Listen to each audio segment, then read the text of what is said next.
नमस्ते स्टूडेंट्स, मैं मोहित सिंह, प्रवक्ता यांत्रिकी, राजकीय पॉलिटेक्निक महाविद्यालय झुंझुनू। ये video lecture mechanical diploma second year, subject code ME 203, engineering material and process, unit 4 non ferrous metals. इसी चैप्टर को कंटिन्यू कर रहे हैं। हम पहले कॉपर अलॉय के बारे में पढ़ चुके हैं, ब्रासेस एंड ब्रोंजेज। अब इस वीडियो में बात करेंगे कॉपर निकल अलॉयज़ की, यानी कॉपर में निकल मिलाकर जो अलॉय बनाए जाते हैं उनकी। सबसे पहले देख लेते हैं कॉपर निकल अलॉय होते क्या हैं। कॉपर और निकल एक दूसरे से मिलकर आइसोमॉर्फस सिस्टम या क्रिस्टल बनाते हैं, जिसमें कॉपर तथा निकल कम्प्लीटली सोल्यूबल होते हैं एक दूसरे में। ठीक है, यानी क्या होता है, कॉपर में जब निकल ऐड किया जाता है तो दोनों एक समान क्रिस्टल बनाते हैं, यानी क्रिस्टल स्ट्रक्चर ही फॉर्म करता है निकल भी कॉपर में मिलकर। ठीक है, जो और इस प्रकार का सॉल्यूशन बनता है जिसमें निकल में कॉपर पूरी तरह से सोल्यूबल होता है। ठीक है, मिला हुआ होता है। कॉपर में जब निकल मिलाया जाता है, ठीक है, तो सबसे ज़्यादा इफेक्ट पड़ता है उसके कलर पे। तो जैसे जैसे कॉपर में निकल मिलाया जाता है उसका कलर वाइट होता जाता है, यानी निकल मिलाने से जो कॉपर है वो क्या हो जाता है, वाइट। ठीक है, और 20% तक निकल मिलने पर कम्प्लीटली वाइट हो जाता है। जो कॉपर निकल का जो अलॉय है, 20% यदि आपने निकल ऐड कर दिया तो कम्प्लीटली वाइट आपको वो अलॉय मिलेगा। ठीक है, कॉपर निकल के अलॉय हैं जो, उनमें जैसे जैसे आप निकल की मात्रा बढ़ाते जाते हो वैसे वैसे उस अलॉय का कोरोजन रेजिस्टेंस बढ़ता जाता है। ठीक है, कुछ प्रिंसिपल कॉपर निकल अलॉय दे रखे हैं, जिसमें पहला है कुप्रो निकल। ठीक है, जिसमें 2 से 30% तक निकल होता है और कॉपर होता है। दूसरा है निकल सिल्वर, जिसमें 10 से 30% तक निकल, 5% तक जिंक और बाकी का कॉपर होता है। फिर US कॉइन्स है ना, US में जो सिक्के बनाए जाते हैं अमेरिका में, उसमें 25% तक निकल तथा बाकी का कॉपर होता है। इसके बाद है कॉन्स्टेंटाइन, इसमें 45% तक निकल तथा बाकी का कॉपर होता है। ठीक है, ये जो कॉपर निकल अलॉय हैं वो हीट ट्रीटमेंट के प्रति रिस्पोंड नहीं करते हैं, यानी हीट ट्रीटमेंट करने से इनकी मैकेनिकल प्रॉपर्टीज़ है उन पर कोई इफेक्ट नहीं पड़ता है। ठीक है, इनकी प्रॉपर्टीज़ केवल कोल्ड वर्किंग के द्वारा ही चेंज की जा सकती है, यानी कोल्ड वर्किंग यानी ठंडी रूम टेम्परेचर पे ही इन पे ऑपरेशन करके ही इनकी जो मैकेनिकल प्रॉपर्टीज़ है वो चेंज की जा सकती है। ठीक है, इसके बाद देख लेते हैं जो डिफरेंट अलॉय हैं उनके बारे में थोड़ी जानकारी ले लेते हैं। सबसे पहले बात करते हैं कुप्रो निकल। ठीक है, कुप्रो निकल में 30% तक निकल होता है। ठीक है, इनके अंदर कोरोजन तथा फटीग के प्रति बहुत ही ज़्यादा रेजिस्टेंस होता है। जो फटीग स्ट्रेंथ है वो बहुत ज़्यादा होती है, फटीग फेलियर के प्रति रेजिस्टेंस होता है, साथ में कोरोजन रेजिस्टेंस भी बहुत ज़्यादा होता है। ठीक है, साथ में जो कोरोजन और इरोजिव एक्शन होता है साल्ट वाटर का, जो रैपिडली मूव करता है, उसके प्रति भी ये जो अलॉय है बहुत ही बेस्ट है। ठीक है, एग्जांपल के लिए जैसे समुद्र का पानी लहरों में चलता रहता है और जो भी आप इक्विपमेंट यूज़ कर रहे हो वहाँ, ठीक है, तो वो क्या हो जाएगा, उसका कोरोजन भी होगा, साथ में जो सॉल्टी वाटर है उसका इरोजन भी कर देगा, यानी मेटल को हटाता जाएगा। ठीक है, लेकिन ये जो कॉपर निकल अलॉय है इस प्रकार का जो इरोजन तथा कोरोजन है उसके प्रति काफ़ी स्ट्रॉन्ग रहता है समुद्र के पानी का, रैपिडली मूविंग जो पानी है, तेज़ी से बहने वाला पानी। ठीक है, इसलिए ज़्यादातर ये जो सी वेसल है, ठीक है, नेवल वेसल है, उनमें यूज किया जाता है।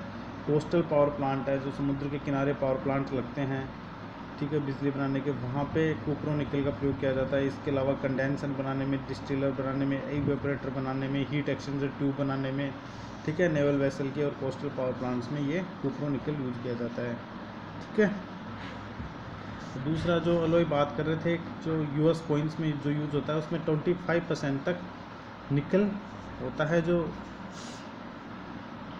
ये अमेरिका में जो कॉइन्स है, सिक्के हैं, उस वो बनाने में काम में लिया जाता है। फिर निकल सिल्वर, ये एक प्रकार का 3 मिश्र धातु से मिलकर बना हुआ अलॉय है, जिसमें कॉपर, निकल तथा जिंक तीनों होते हैं, इसलिए इसे टर्नरी अलॉय भी कहते हैं कॉपर का। ठीक है, जिसमें कॉपर भी होती है, निकल भी होता है तथा जिंक भी होता है। ठीक है, इसमें जो 50 से 70% तक आप कॉपर रख सकते हो, 5 से 30% तक निकल तथा 5 से 40% तक जिंक रख सकते हो। इसका जो कलर है वो सिल्वर ब्लू वाइट कलर होता है। इसका जो कोरोजन रेजिस्टेंस है, जो फूड केमिकल है, वाटर है, एटमॉस्फेयर है, इनके प्रति अच्छा रहता है। यानी आप जो फूड पैकिंग के जो कंटेनर है वो इससे आप बना सकते हो, क्योंकि जो जो फूड में जो केमिकल यूज़ होते हैं, तरह तरह के जो साल्ट है, एसिड है, क्षार है ना, फूड में, उनके प्रति रेजिस्टेंस रहता है, कोई भी रिएक्शन नहीं होती है। ठीक है, अब जो ये अलॉय हमने देखे उनके बारे में जान लेते हैं, कितना परसेंटेज रहता है उनमें, उनकी स्ट्रेंथ कितनी है, उनके करैक्टरिस्टिक और एप्लीकेशन क्या क्या। सबसे पहले बात करते हैं कोप्रो निकल की। कोप्रो निकल में 70% तक कॉपर तथा 30% तक निकल होता है। टेंसाइल स्ट्रेंथ kg/mm² में इसकी 35 होती है। परसेंटेज एलोंगेशन है 50% है।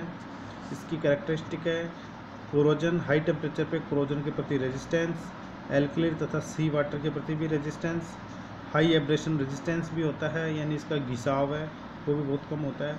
इसका प्रयोग सर्जिकल इंस्ट्रूमेंट बनाने में, कोइंस बनाने में, यूटेंसिल है, बर्तन है, गहने हैं, कंडेंसर ट्यूब है, हीट एक्सचेंजर ट्यूब है, इत्यादि बनाने में किया जाता है। निकल सिल्वर, जिसे जर्मन सिल्वर भी कहते हैं, ये कुछ इंपॉर्टेंट है। जर्मन सिल्वर ये एग्ज़ाम में इनमें कई बार पूछते हैं। ठीक है, तो जर्मन सिल्वर में क्या होता है, 65% कॉपर, 23% जिंक, 12% निकल। टेंसाइल स्ट्रेंथ है 40 तथा एलोंगेशन है 42%। ठीक है, इसका जो करेक्टरिस्टिक है वो है गुड कोरोजन रेजिस्टेंस होता है, निकल की जैसी अपीयरेंस होती है, यानी दिखने में निकल जैसा होता है, वाइट होता है, वाइट कलर होता है। इसका प्रयोग सिल्वर प्लेटेड वेयर में बेस मेटल के रूप में होता है, नेम प्लेट बनाने में, प्लम्बिंग फिक्सचर बनाने में, यानी जो वाटर सप्लाई का जो वर्क है, पाइपिंग, वाल्व, ठीक है, ये बनाने में, हैंडलिंग इक्विपमेंट बनाने में, कैमरा तथा ऑप्टिकल पार्ट्स बनाने में इत्यादि में कर सकते हो। इसके अलावा जो फूड केमिकल है, वाटर एटमॉस्फेयर के प्रति भी रेजिस्टेंस अच्छा होता है, तो फूड पैकिंग के जो कंटेनर है वो बनाने में कर सकते हो। ठीक है, ज्वेलरी बनाने में, रिवेट बनाने में, स्क्रू बनाने में, टेबल वेयर बनाने में, कॉस्ट्यूम ज्वेलरी इत्यादि बनाने में भी आप निकल सिल्वर या जर्मन सिल्वर का प्रयोग कर सकते हो। ठीक है, इसके बाद तीसरा है कॉन्स्टेंटन। ठीक है, ये आपने इसका जो बच्चे 12th पढ़ के आए हैं, ठीक है, उन्होंने भी देखा है ये मेटल जो यूज़ होता है, जैसे वो अपन इलेक्ट्रिकल के जो एक्सपेरिमेंट करते थे, फिजिक्स के एक्सपेरिमेंट करते थे, वो ब्रिज होता था जिस पे जो वाइट वायर बंधा होता था, रेजिस्टेंस वायर।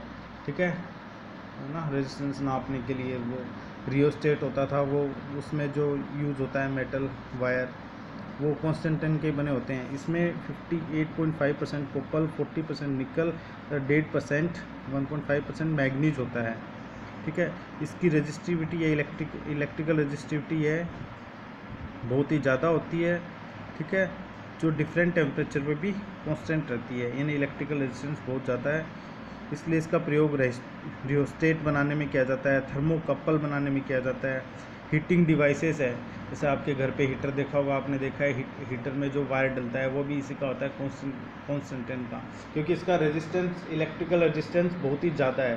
तो इलेक्ट्रिकल रेजिस्टेंस ज़्यादा होने का मतलब क्या है, जो इलेक्ट्रिसिटी है उसके फ्लो का विरोध करता है, और वो विरोध करने पे जो इलेक्ट्रिकल एनर्जी है वो किस में कन्वर्ट हो जाती है, हीट एनर्जी में। ठीक है, तो हीटर वगैरह अपने घर पे जो इलेक्ट्रिकल हीटर है उसमें जो कोयल प्रयोग होती है, वायर है ना, मेटल वायर, वो कॉन्स्टेंटन होता है। इसके अलावा जो रियोस्टेट है ना, अपन इलेक्ट्रिकल में या 12th में जो प्रैक्टिकल करते थे तो इलेक्ट्रिसिटी को रोकने के लिए इनके लिए प्रयोग करते थे अपन, रेगुलेटर टाइप, उस पर खिसकाते थे, रेजिस्टेंस बढ़ जाता था, उसमें प्रयोग किया जाता है। थर्मोकपल है, उसको बनाने में भी इसका प्रयोग किया जाता है। तो थैंक यू स्टूडेंट्स, हम कॉपर के भी जो मेन अलॉय हैं उनके बारे में पढ़ चुके हैं, जिनमें ब्रासिस है, ब्रोंज है तथा कोप्रो निकल है, इनके बारे में पढ़ चुके हैं, क्योंकि इनमें बेस मेटल वो क्या यूज़ की गई है, कॉपर। ठीक है, धन्यवाद स्टूडेंट्स।